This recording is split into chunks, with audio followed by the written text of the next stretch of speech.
Good morning everyone! Yan guys, nagluto ko ngayon ng lechon kawali.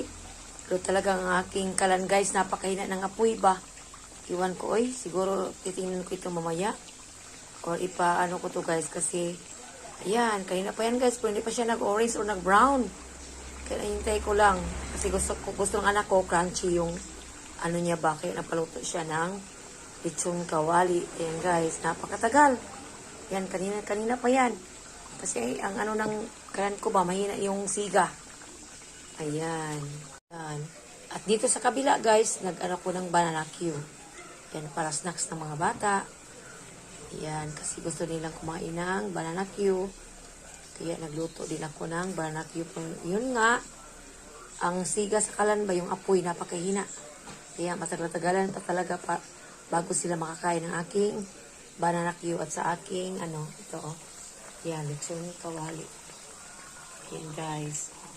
Naghihintay pa talaga sila, guys. Yan, para maluto ito. Yan.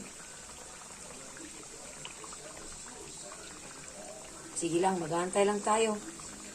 Para nitong sakripisyo lang para makakain. Ayan. Kaya konting lang, tiis. Maaga pa naman, tulog pa naman yung iba kong anak. Ayan, guys. Ayan. Thank you for watching. Bye-bye.